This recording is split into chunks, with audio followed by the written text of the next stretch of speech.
किसी ने ठीक ही कहा है कि हमारा जीवन बहुत से पड़ावों से होकर गुजरता है। हर स्थिति एक नया बदलाव अपने साथ लेकर आती है। वह जब बात शादी की हो तो एक चीज आपको पूरी तरह से बदल सकती है। शादी से पहले मुझे भी यही लगता था कि मेरी लाइफ में कभी भी कुछ भी चेंज नहीं होगा, लेकिन मैं गलत थी। मेरी जिंदगी उस समय पूरी तरह से बदल गई जब मेरे जीवन साथी ने मेरे जीवन में कदम रखा। ऐसा इसलिए क्योंकि एक रिश्ते को मजबूत बनाने के लिए आपकी पूरी प्राथमिकता अपने पार्टनर की ओर चली जाती है। यह सब मैं इसलिए बता रही हूँ क्योंकि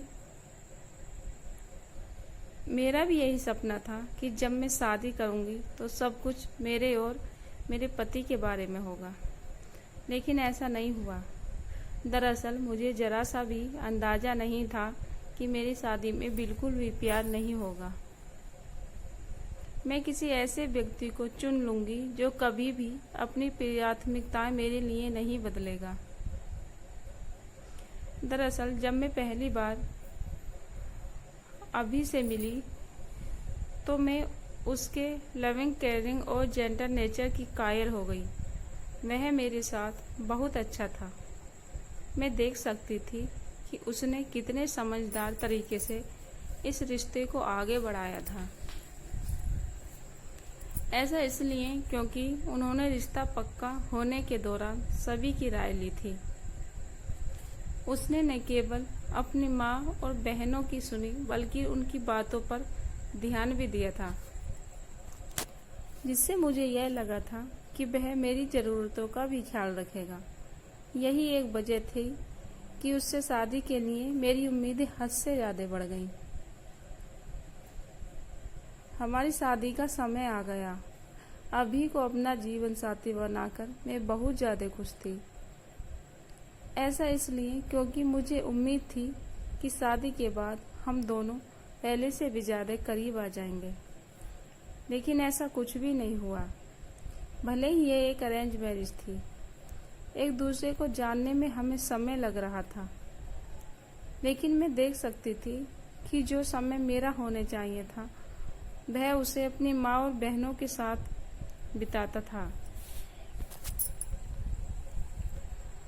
अगर कभी भी कुछ समय बिताने के लिए हम एक साथ बैठ भी जाते तो उसकी माँ उसे आवाज़ दे देती थी, नहीं तो वह अपनी माँ को हमारे कमरे में बुला लेता था ताकि हम सब एक साथ अच्छा समय बिता सकें।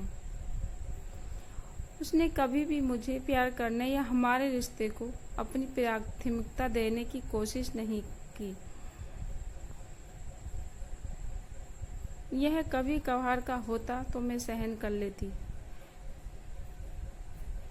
लेकिन जब ऐसा हर रोज होने लगा तो मैं बुरी तरह चिड़चिड़ा गई। ऐसा इसलिए क्योंकि 1 साल से ज़्यादा हो गया था हम दोनों के बीच कोई भी भावनात्मक रिश्ता नहीं बन पाया था। हमारा बंधन केवल जिम्मेदारी भर का था। सबसे बुरी बात यह थी कि वे मेरे से ज़्यादा अपनी माँ के साथ समय बिताना पसंद करता था। वह न केवल उनको हमारे साथ आउटिंग पर ले जाता बल्कि डिनर डेट पर भी उन्हें अपने साथ ले जाने की बात करता है। मुझे शक है कि उसे डेट का असली मतलब पता भी है या नहीं। सच कहूँ तो वह पूरी तरह से मौज बॉय है। मैं अपनी शादी में बिल्कुल भी खुश नहीं हूँ।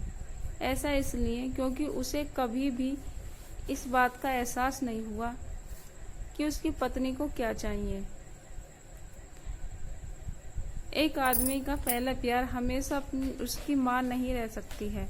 शादी के बाद उसे अपनी पत्नी के लिए भी जगह बनानी पड़ती है, लेकिन अभी की यह कमी रही है।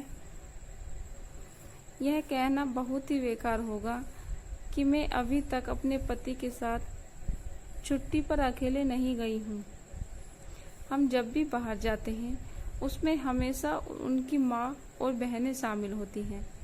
भले ही मेरी सास और नंदें बहुत अच्छी हैं, फिर भी मैं खुश नहीं हूँ। मैं एक ऐसे पति के साथ फंस गई हूँ जिसे मेरे साथ समय बिताने में कोई दिलचस्पी ही नहीं है।